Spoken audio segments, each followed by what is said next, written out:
আল্লাহ রাব্বুল আলামিন তাও বলেছেন বিহারবিম মিনাল্লাহি ওয়া রাসূলিহি, সুদ খাইলে সুদের সাথে সম্পর্ক রাখলে সবচেয়ে বড় গুনাহ হলো আল্লাহ এবং তার রাসূলের সাথে যুদ্ধ ঘোষণা করা।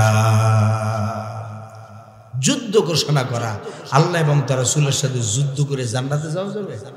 জোরে বলেন, যাওয়া যাবে?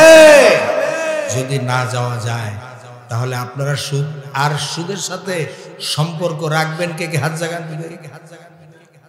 একজনও নাই। আচ্ছা, এখন থেকে মৃত্যুর আগ মুহূর্ত পর্যন্ত সুদ খাবো না, সুদ দেব না, সুদের সাথে সম্পর্ক রাখবো না, সুদী প্রতিষ্ঠানে চাকরি করব না, এই ওয়াদা কে কে করতে পারেন? দুহাত তুলে আল্লাহরে দেখেন। একটা তাকবীর দেন তো। নারায়ে তাকবীর, নারায়ে তাকবীর। আল কোরআনের আলো, আল হাদিসের আলো,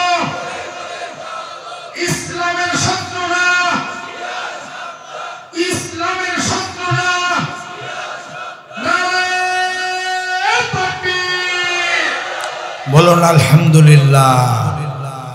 এই ওয়াদাটা যদি আপনারা পালন করে চলতে পারেন তাহলে আমি ছোট্ট মানুষ, আল্লাহর ছোট্ট একটা গোলাম, আমি ঘোষণা দিয়ে যাচ্ছি কিয়ামতের দিন এই ওসিলায় হলেও আল্লাহ আপনাদেরকে জান্নাত দিবেন ইনশাআল্লাহ। বলেন মাশাআল্লাহ, বলেন বারাকাল্লাহ। আল্লাহ তাআলা যেন আমাদেরকে জান্নাত দান করেন, বলেন আমিন। তো জাহেলি সমাজের লোকেরা এই সুদভিত্তিক অর্থনীতিতে বিশ্বাসী ছিল। জাহেলি সমাজের লোকেরা নিজেরা মূর্তি তৈরি করে সেই মূর্তির পূজা তারা করত এবং বিশ্বাস করত মূর্তি তাদেরকে বিপদ আপদ থেকে বাঁচাতে পারে। এই বিশ্বাস তাদের ছিল। এখনো আছে না নাই? এই যে হিন্দু সম্প্রদায়ের ভিতরে যারা মূর্তি পূজা করে, এদের যতগুলি মূর্তি আছে, এই মূর্তির ভিতরে কোন একটা মূর্তি আছে, কি জানি মূর্তিটার নাম, যে মূর্তিটার পূজা করে যে ও বিপদ থেকে বাঁচাই দেবে। হ্যাঁ, আপনাদের কেউ জানা আছে? মানে অনেকগুলি মূর্তির পূজা তো তারা করে হিন্দু সম্প্রদায়ের লোক। এর ভিতরে একটা মূর্তি আছে, যেমন মনে করে যে এ আমাদের বিদ্যা মানে আমাদেরকে জ্ঞান দেবে। আবার মনে করে এই মূর্তির পূজা করলে আমাদেরকে খাবারের বন্দোবস্ত করে দেবে। আবার অন্য আরেকটা মূর্তির পূজা করে যে আমাদেরকে বিপদ থেকে বাঁচাই দেবে। তো জাহেলি সমাজের লোকেরা এরকম একটা মূর্তি তারা পূজা করত যে বিপদ আপদ হলে ওই বিপদ থেকে এই মূর্তি খোদায় বাঁচাই দেবে। নাউজুবিল্লাহ। যার যে হায়াত আছে তো আছেই, তার থেকে আরো 10 বছর সুস্থতার সাথে আজকের মাহফিলে অ্যাটেন্ড করার কারণে আল্লাহ যেন হায়াত বাড়ায় দেন। বাঙালি তো লাভের কথা শুনলে লাভ মারে, প্রফিটের কথা শুনলে কি করে? লাভ মারে। লাভের কথা শুনলে লাভ মারে। আমি তো দেখেছি আপনার লাভের কথা শুনলেও লাভ মারেন না। জোরে বলতে হবে। আপনাদের 10 বছর হায়াত যদি সুস্থতার সাথে আল্লাহ তাআলা বাড়ায় দেন, এতে খুশি না? সবাই খুশি? বলেন আলহামদুলিল্লাহ, বলেন মাশাআল্লাহ। আল্লাহ তাআলা কবুল করুন, জোরে গান আমিন। আপনারা যে এসেছেন, আপনাদের সম্মানার্থে আল্লাহর রহমতের ফেরেশতারা এই রাস্তায় নূরের পাখা বিছাই দিয়েছে। কারণ হচ্ছে আপনারা কোরআনের ছাত্র, এখন কোরআনের দর্শে, কোরআনের ক্লাসে আপনারা বসেছেন, এজন্য আল্লাহর রহমতের ফেরেশতারা আপনাদের জন্য নূরের পাখা বিছাই দিয়েছে। সুবহানাল্লাহ। কারণ আপনারা তালিবুল ইলম। সুবহানাল্লাহ। আল্লাহর নবী বলেন, ইন্নাল মালাইকাতা লা তাদাউ আজনিহাতা রিদান লিতালিবিল ইলম। আল্লাহর নবী বলেন, আল্লাহ রাব্বুল আলামিনের কোন বান্দা, কোন বান্দি যখন ঘর থেকে, বাড়ি থেকে কোরআনে কারীমের মাহফিলের উদ্দেশ্যে বের হয়, আল্লাহ রাব্বুল আলামিন তার রহমতের ফেরেশতাদেরকে বলেন, ও আমার রহমতের ফেরেশতারা, তোমরা তোমাদের পাখাগুলি, ডানাগুলি রাস্তার উপরে বিছিয়ে দাও। তোমাদের পাখার উপর দিয়ে হেঁটে হেঁটে আমার আদরের বান্দা বান্দিরা কোরআনে কারিমের মাহফিলে যাবে। জোরে জোরে বলেন সুবহানাল্লাহ। আমার মা বোনেরা, তাদের পায়ের নিচেও নূরের পাখা বিছানো হয়েছে, আপনাদের পায়ের নিচেও নূরের পাখা বিছানো হয়েছে। সুবহানাল্লাহ। এই আশেপাশে যত গাছগাছালি দেখতে পাচ্ছেন, সমস্ত গাছগাছালিগুলি আপনাদের গুনাহ মাফের জন্য আল্লাহর কাছে দোয়া করতেছে। শুধু গাছেরা কেন, হাত্তাল হিতানু ফিল মা, আপনাদের এলাকায় যত পুকুর আছে, খাল বিল আছে, নদ নদী আছে, নদীর মধ্যে যে মাছ আছে, খালের ভিতরে যে মাছ আছে, পুকুরের মধ্যে যে মাছ আছে, ওই মাছগুলি পর্যন্ত আপনাদের গুনাহ মাফের জন্য আল্লাহ রাব্বুল আলামিনের দরবারে দোয়া করতেছে। সুবহানাল্লাহ বলো। এজন্য আপনারা ভাগ্যবান, আপনারা হচ্ছেন খুশনসিবওয়ালা। আর যারা আসতে পারে নাই তারা হচ্ছে বদনসিবওয়ালা, ওরা হচ্ছে কপাল পোড়া। ঠিক কিনা বলুন? না হয় আগামীকালকের তো আপনাদেরকে এখানে কেউ ডাকবে না। ডাকবে? আগামী বছর আবার কোরআনে কারিমের মাহফিল আপনার নসিবে হবে, এর কোন নিশ্চয়তা, কোন গ্যারান্টি আপনার কাছে আছে? জোরে কোন আছে? আপনাদের এলাকায় বহু কবরস্থান আছে, আছে না নাই? প্রধান অতিথি সাহেব আছে না? আপনাদের এলাকায় বহু কবরস্থান আছে। কোন কবর থেকে কোন মরা লাশ এসে কি এখানে বসার চান্স পেয়েছে? যারা কথা বলে নেয় এরা মনে মনে ভাবে যে আসছে মনে হয়। আপনারা বলেন তো, কবরস্থান থেকে কোন মরা লাশ এসে কি এখানে বসার সুযোগ পেয়েছে? আপনার আমার মৃত্যু হয়ে গেলে আমরা কি এইরকম কোরআনের কোন দর্শে, কোরআনের কোন মাহফিলে আমরা কি এসে বসার সুযোগ পাবো? কার জীবনের শেষ মাহফিল আমার জানা নাই। কার জীবনের শেষ মাহফিল? ভাই, টাকা পয়সার ধান্দায় সারাক্ষণ আপনারা কাজ তো করেনি। এই যে তাঁত শিল্পের আপনারা সবসময় কাজকর্ম নিয়েই ব্যস্ত থাকেন, আলহামদুলিল্লাহ, এটাও একটা সবের জিনিস। হালাল রুজি কামাই করেন সব, কিন্তু এই ধরনের মজলিস এটা হচ্ছে রহমত স্বরূপ, এলাকার জন্য একটা কি স্বরূপ? রহমত স্বরূপ। বছরে একবার যদি কোনো এলাকায় কোরআনে কারিমের জলসা, কোরআনের মাহফিল অনুষ্ঠিত হয়, পুরা বছর ধরে ওই এলাকায় আল্লাহর রহমত বর্ষণ হতে থাকে। তো যতই কামাই রোজগার করেন, যদি আল্লাহর রহমত না থাকে, বরকত হবে না। ঠিক কিনা বলেন? টাকা, কোটি কোটি টাকা আল্লাহ তাআলা নিতে সময় লাগে না। কথা বলেন? সময় লাগে? একটা ফোড়া, ফোড়া বোঝেন তো? বুঝো তুমি? ফোড়া বোঝেন না? একটা ফোড়া যদি হয় কারো কানের মধ্যে বা মাথার মধ্যে, আল্লাহ না করুন, আল্লাহ না করুন, আল্লাহ না করুন, অথবা পেটের ভিতরে যদি একটা টিউমার হয়, এর চিকিৎসা করতে করতে কোটি কোটি টাকা, গাড়ি বাড়ি, ভিটা বিড়ি সব বিক্রি করেও শেষ পর্যন্ত মরা লাশ হয়ে ঘরে ফেরা লাগে। ঠিক কিনা বলে? এর জন্য সন্তুষ্ট করতে হবে কাকে? আল্লাহ তাআলাকে। আল্লাহ তাআলার সন্তুষ্টি অর্জনের জন্য আপনারা এসেছেন। আমি আপনাদের জন্য দোয়া করি, আল্লাহ তাআলা যেন কাউকে আজকের মাহফিলে, আমার মা বোন এবং আপনারা যারা এসেছেন, আল্লাহ তাআলা কাউকে যেন কঠিন কোন দুরারোগ্য ব্যাধি, কোন রোগ, কোন বালা মুসিবত আল্লাহ যেন না দেন। সকলে খুশি হয়ে বলেন। পিছনে যারা আছেন জোরে বলেন আমিন। আমার ভাইরা, এই সমস্ত মাহফিলে আসলে দোয়া কবুল হয়, কারণ আল্লাহর নবী বলেছেন, লিকুল্লি আরবাইনা ওয়ালিয়ান, 40 জন আল্লাহর মুমিন বান্দারা যেখানে বসে ওখানে একজন আল্লাহর ওলি বান্দা থাকে।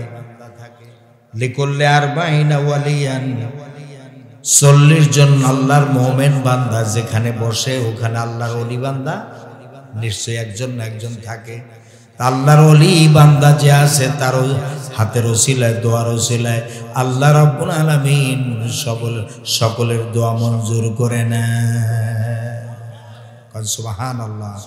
এটা হলো দোয়া কবুলের জায়গা, এখানে দোয়া কবুল হবে। সুবহানাল্লাহ। আসুন আমার ভাইয়েরা, আমরা কোরআনে কারীম থেকে আলোচনা শুরু করি।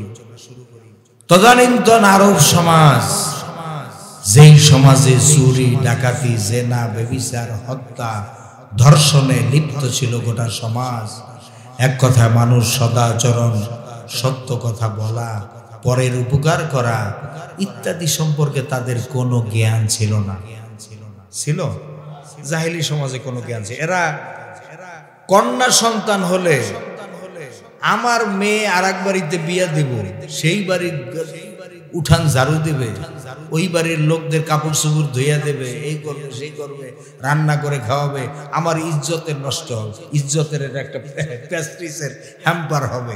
এই চিন্তা করে জাহেলি সমাজের লোকেরা মেয়ে সন্তান হলেই গলা টিপে সাথে সাথে মেরে ফেলতো, অথবা জীবন্ত গর্ত খুঁজে এই গর্তের ভিতরে ফালাই মাটি চাপা দিয়ে মেরে ফেলতো।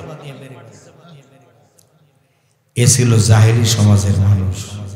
আল্লাহ রাসূল সাল্লাল্লাহু আলাইহি ওয়াসাল্লাম এর নবুয়ত প্রাপ্তির আগ মুহূর্তে এই কাজগুলি আরব দেশে হতো। এরপরে এরা সুদ ভিত্তিক অর্থনীতিতে বিশ্বাসী ছিল, সুদের কারবার, যেটা আমাদের দেশে মনে হয় নাই। কি কয় আপনাদের এলাকায় আছে? সিসি কয় কি সুদ খাওয়া কি হালাল না হারাম? পায়খানা খাওয়া যে হারাম, এর চাইতে নিকৃষ্ট হারাম হলো সুদ খাওয়া। নাউজুবিল্লাহ।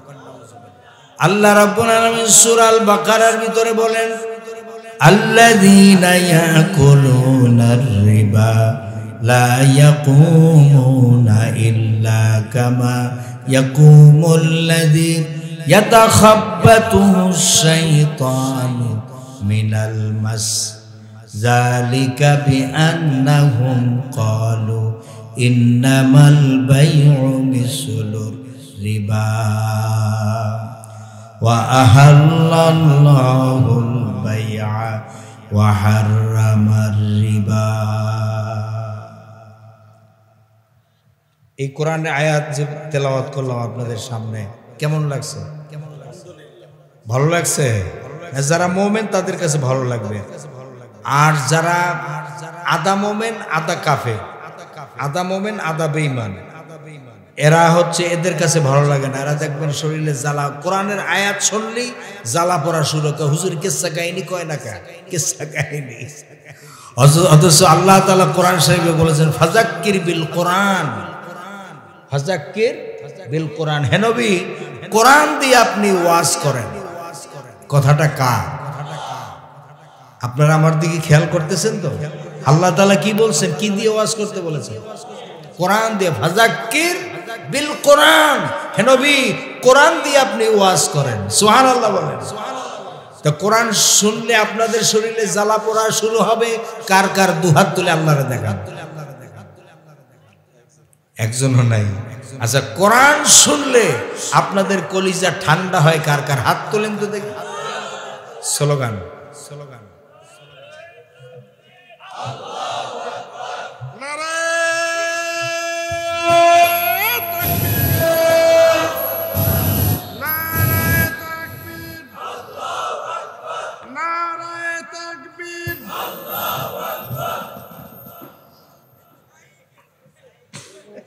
বলেন আলহামদুলিল্লাহ।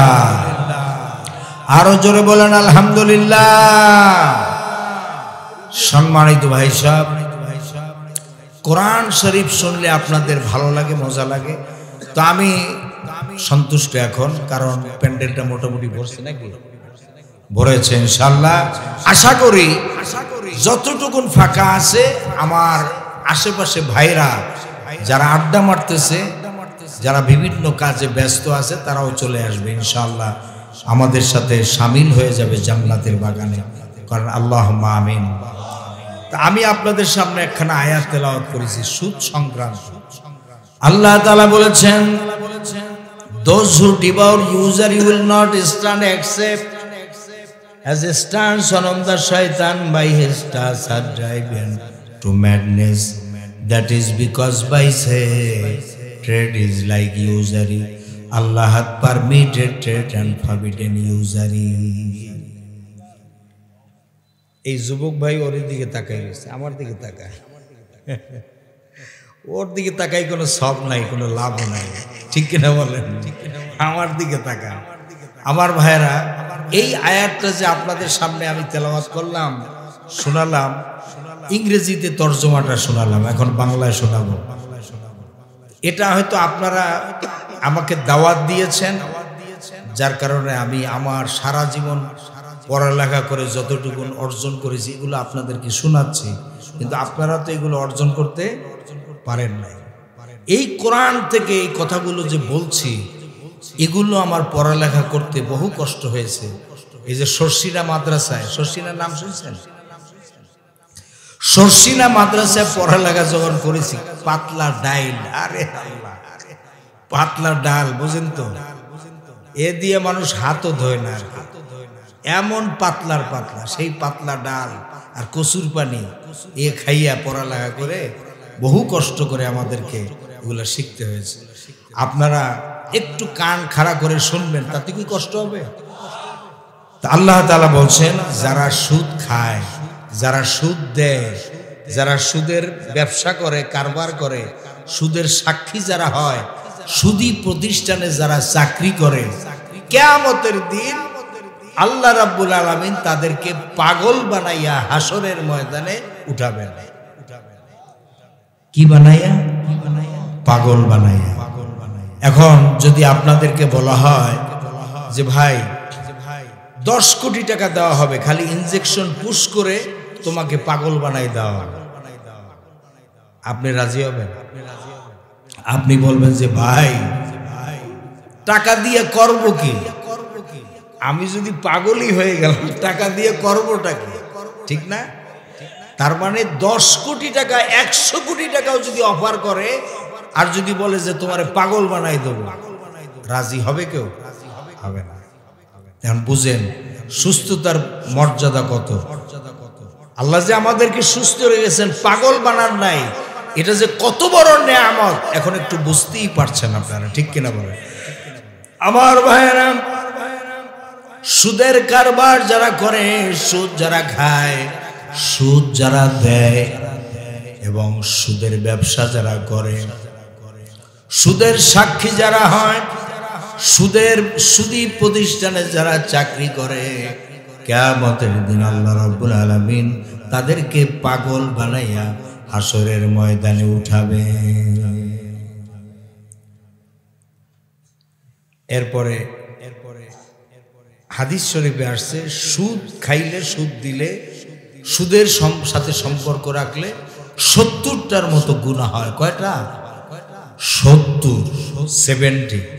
এই 70টি গুনার ভিতরে সবচেয়ে ছোট্ট গুনাহ, 70 নম্বরের গুনাহটা হচ্ছে এরকম, কেউ যদি নিজের গর্ভধারিণী মাকে বিবাহ করে, নাউজুবিল্লাহ, নিজের গর্ভধারিণী মায়ের সাথে যদি কেউ জিনা করে, নাউজুবিল্লাহ মিন যালিক, এতে যে গুনাহ হয়, সুদের সবচেয়ে ছোট্ট গুনাহ হলো এটা। মানে আপনারা বলেন এই সুদের সাথে সম্পর্ক রাখবেন? এখন সবচেয়ে বড় গুনাহ কোনটা? যদি প্রশ্ন করেন হুজুর ছোট্ট গুনাহ তো শোনালেন, তাহলে বড় গুনাহ কোনটা? আল্লাহ রাব্বুল আলামিন তাও বলেছেন, বিহারবিম মিনাল্লাহি ওয়া রাসূলিহি, সুদ খাইলে, সুদের সাথে সম্পর্ক রাখলে সবচেয়ে বড় গুনাহ হলো আল্লাহ এবং তার রাসূলের সাথে যুদ্ধ ঘোষণা করা। যুদ্ধ ঘোষণা করা, আল্লাহ এবং তার রাসূলের সাথে যুদ্ধ করে জান্নাতে যাওয়া যাবে? জোরে বলেন, যাওয়া যাবে? যদি না যাওয়া যায় তাহলে আপনারা সুদ আর সুদের সাথে সম্পর্ক রাখবেন কে কে? হাত জাগান। একজনও নাই? আচ্ছা, এখন থেকে মৃত্যুর আগ মুহূর্ত পর্যন্ত সুদ খাবো না, সুদ দেব না, সুদের সাথে সম্পর্ক রাখবো না, সুদী প্রতিষ্ঠানে চাকরি করব না, এই ওয়াদা কে কে করতে পারেন? দুহাত তুলে আল্লাহরে দেখেন। একটা তাকবীর দেন তো। নারে তাকবীর, নারে তাকবীর। আল কোরআনের আলো, আল হাদিসের আলো, ইসলামের শত্রুরা, ইসলামের শত্রুরা। নারে তাকবীর। বলুন আলহামদুলিল্লাহ। এই ওয়াদাটা যদি আপনারা পালন করে চলতে পারেন তাহলে আমি ছোট্ট মানুষ, আল্লাহর ছোট্ট একটা গোলাম, আমি ঘোষণা দিয়ে যাচ্ছি কিয়ামতের দিন এই ওসিলায় হলেও আল্লাহ আপনাদেরকে জান্নাত দিবেন ইনশাআল্লাহ। বলেন মাশাআল্লাহ, বলেন বারাকাল্লাহ। আল্লাহ তাআলা যেন আমাদেরকে জান্নাত দান করেন, বলেন আমিন।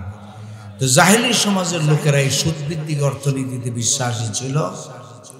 জাহেলি সমাজের লোকেরা নিজেরা মূর্তি তৈরি করে সেই মূর্তির পূজা তারা করত এবং বিশ্বাস করত মূর্তি তাদেরকে বিপদ আপদ থেকে বাঁচাতে পারে। এই বিশ্বাস তাদের ছিল। এখনো আছে না নাই? এই যে হিন্দু সম্প্রদায়ের ভিতরে যারা মূর্তি পূজা করে, এদের যতগুলি মূর্তি আছে, এই মূর্তির ভিতরে কোন একটা মূর্তি আছে, কি জানি মূর্তিটার নাম, যে মূর্তিটার পূজা করে যে ও বিপদ থেকে বাঁচাই দেবে। হ্যাঁ, আপনাদের কেউ জানা আছে? মানে অনেকগুলি মূর্তির পূজা তো তারা করে হিন্দু সম্প্রদায়ের লোক। এর ভিতরে একটা মূর্তি আছে, যেমন মনে করে যে এ আমাদের বিদ্যা মানে আমাদেরকে জ্ঞান দেবে। আবার মনে করে এই মূর্তির পূজা করলে আমাদেরকে খাবারের বন্দোবস্ত করে দেবে।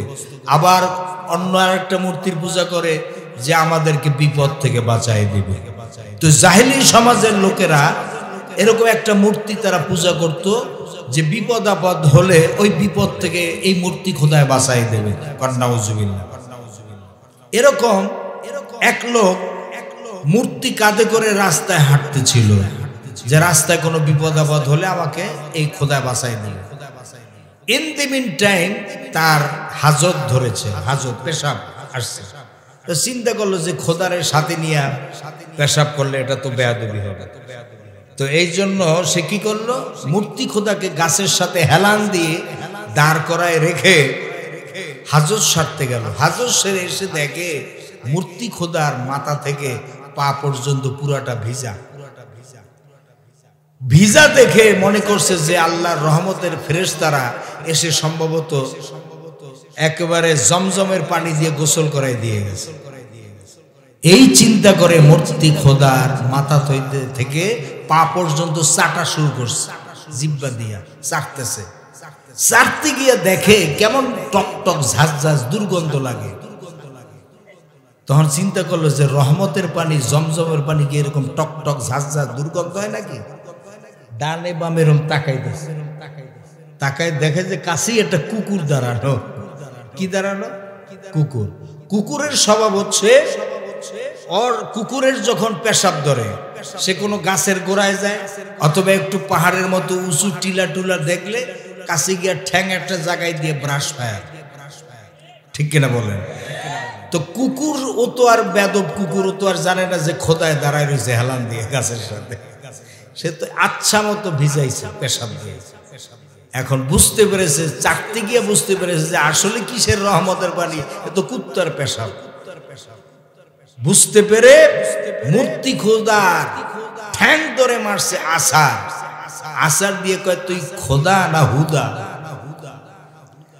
তুই কুত্তার পেশাব দিয়া নিজেকে বাঁচাতে পারিস না, তুই আমারে বাঁচাবি কেমনে? এরপরে এই মূর্তি নিয়ে গেছে, ভাঙ্গা মূর্তি নিয়ে বিশ্বনবী মুহাম্মদ রাসূলুল্লাহ সাল্লাল্লাহু আলাইহি সাল্লামের কাছে গেছে। ইয়া রাসূলুল্লাহ, এই হাবিজাবি খোদার ইবাদত আর করব না, আপনি আমাকে এখনই মুসলমান বানায় দেন। সুবহানাল্লাহ।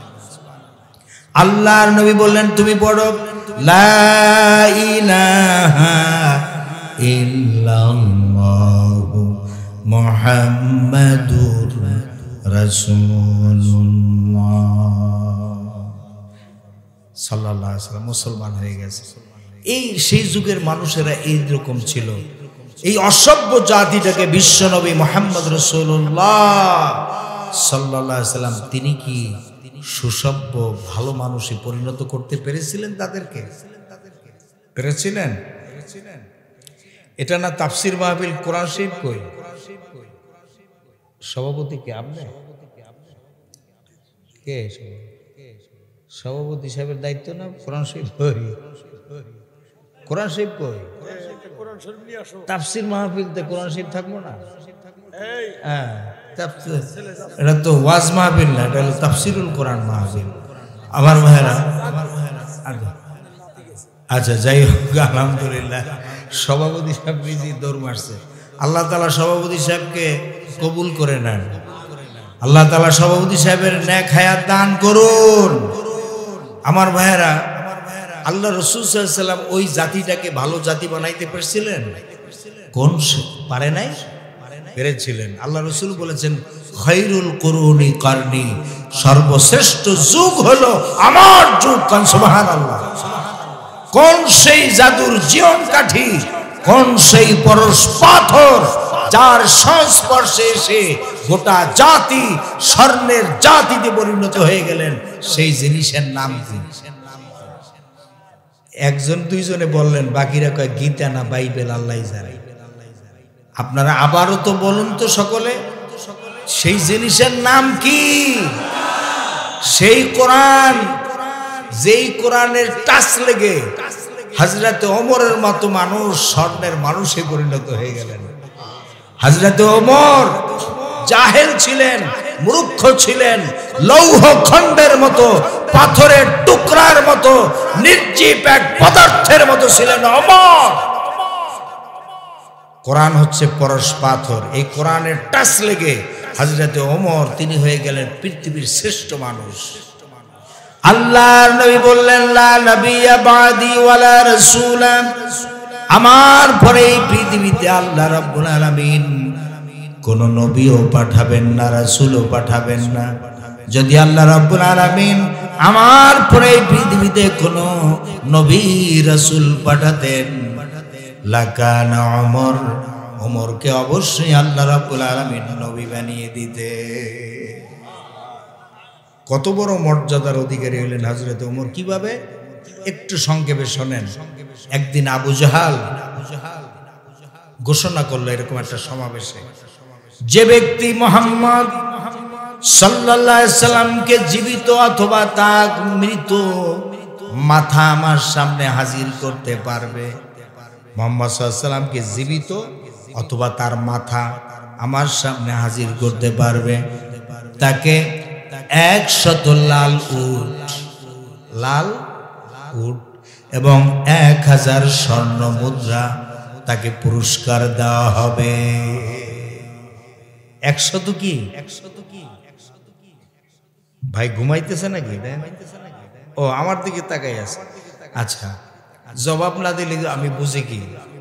আমি তো মনে করি যে তাহলে বসে বসে মনে হয় ঘুমায় না ঝিমায়। আল্লাহ, আমার ভাই একটু জবাব দিয়েন। আপনারা তো আমার আদরের ভাই। আমার ভাইয়েরা, যখন আবু জাহল ঘোষণা করলো যে ব্যক্তি মুহাম্মদ সাল্লাল্লাহু আলাইহি সাল্লামের মাথা এনে দিতে পারবে তাকে 100 লাল উট। লাল উট বুঝেন আপনারা? লাল উট মানে একটা উটের দাম বর্তমানে, একটা লাল উটের দাম কমপক্ষে 20 থেকে 25 লক্ষ টাকা। একটা লাল উটের দাম বর্তমানে 20 থেকে 25 লক্ষ টাকা। লাল উটের দাম বেশি। তো এখন একটা না 100 লাল উট দেওয়া হবে আর 1000 স্বর্ণ মুদ্রা। এই পুরস্কার শুনে তাও কেউ নড়াচড়া নাই, ভয়তে কেউ কথা বলে না। কিন্তু বীর কেশরী ওমর, খাত্তাবের পুত্র ওমর, তার হাতে ছিল তরবারি, কোষের ভিতরে লাফ দিয়ে দাঁড়াই উঠে কোষ থেকে তরবারিটা খুলে, খোলা তরবারি দেখে বলছে, আমি পারবো মুহাম্মদের মাথা আনতে। আপনারা কি করবেন? সুবহানাল্লাহ না নাউজুবিল্লাহ?